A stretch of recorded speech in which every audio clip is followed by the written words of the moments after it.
words since you were in Sunday school. You have heard these professors remind you of them, both in words of warning as well as words of encouragement, and maybe even a few testimonies about how the words came to their rescue.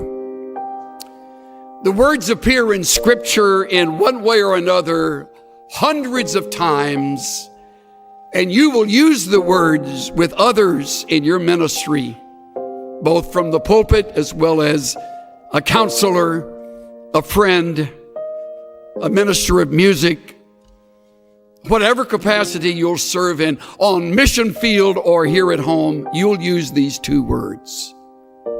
And they are, trust God.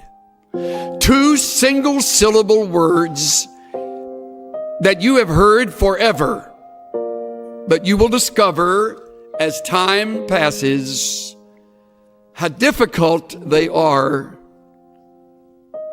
to obey. Trust God.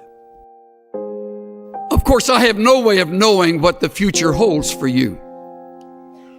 You may lose your home and everything in a fire. You may lose your spouse to an early disease, detected but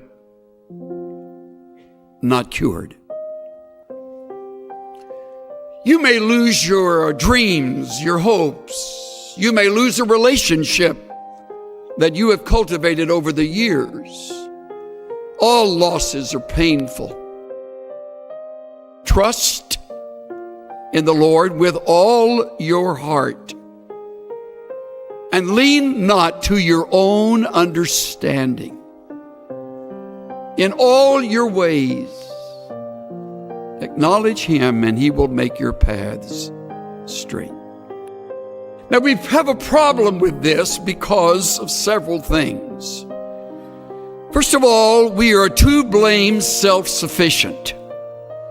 We have learned how to get ourselves out of jams rather than acknowledging the jam has very well been either directed or permitted by our sovereign God to teach us. And by not trusting Him, we short-circuit the test and go our own way, getting ourselves out of our own mess. We're too self-sufficient. Another reason we fail this test is because we're too quick to call on others. We have a lot of very capable friends.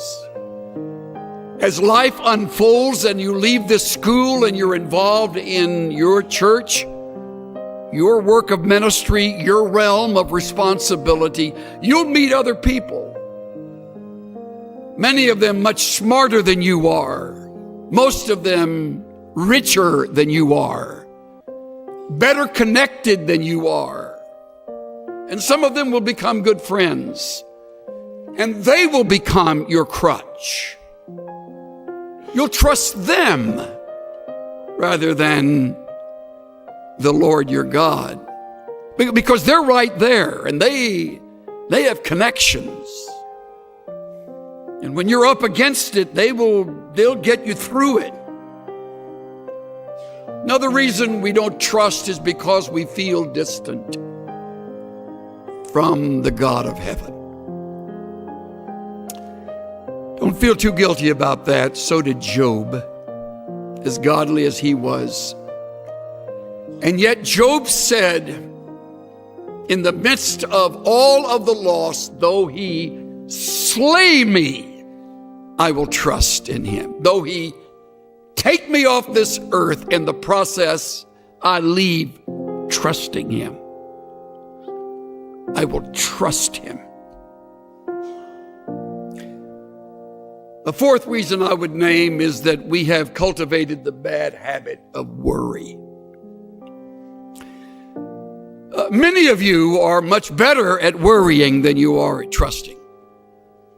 If you were to put together a worry list, it would outrun your prayer list. And you're worried right now about something. Most likely, it's related to something about your schoolwork. some course, some class, some test, or maybe your finances. You don't have enough money. I'll give you a word of encouragement. You'll never have enough money. So you're worried now, you're getting good at it, so you can carry that with you when you graduate, because you won't have enough money then. So you're worried about that. And you do not trust God. You'll never conquer worry. It's part of the flesh. You want to, but the only way you will get through it so that you will learn from the test is to trust. To put the worry on hold, to set it aside, deliberately shoving it away and saying, God, at this moment, I rest in you and you alone. If you're married, God, help my spouse and me to trust you, to lean on you, to wait on you, to listen to you, to endure the test with you. When you choose to worry, you do not trust. When you try to fix what is impossible, you do not trust. When you hurry ahead and don't wait for the Lord to move and to change, you do not trust. When you lie awake twisting and turning at night, you do not trust.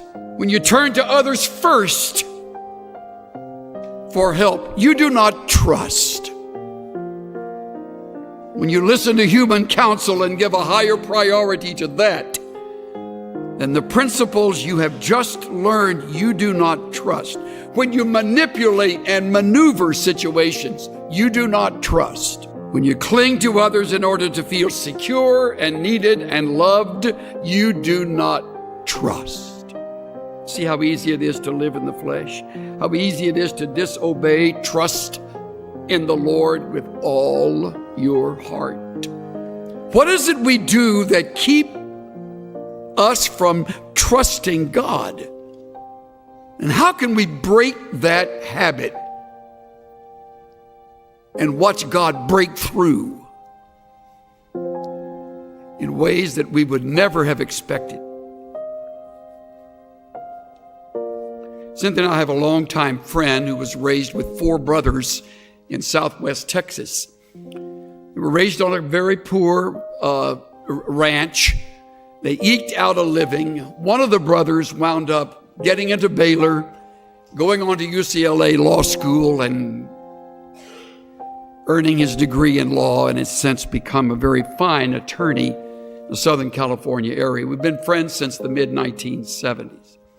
One of his 4 brothers stayed at the ranch and developed it, cultivated it. The other brothers moved away, as did our friend. And the one who stayed, along with his wife, really turned the ranch into something much more successful. Grew crops that worked, got cattle, bred them, sold them, little by little, kind of got on their feet, and finally became pretty much financially stable. Then the fires of 2011 across Texas swept through their area. And they came to that ranch. By now they knew they would lose all the cattle. They simply opened the gate, and amazingly, those animals know where to go, usually know where to go to find shelter and safety. And they fled, hundreds of them. And they barely left, unable to get much of anything in their pickup, and they drove away. Came back a number of days later when allowed to enter this territory, and everything was melted. And they said to one another, we realized at that moment our faith would either kick into action or we would move far away from the God we had loved and served. They chose the former. And the Lord taught me through my shameful response, He'll win this battle. Trust Him. Trust me. Trust God.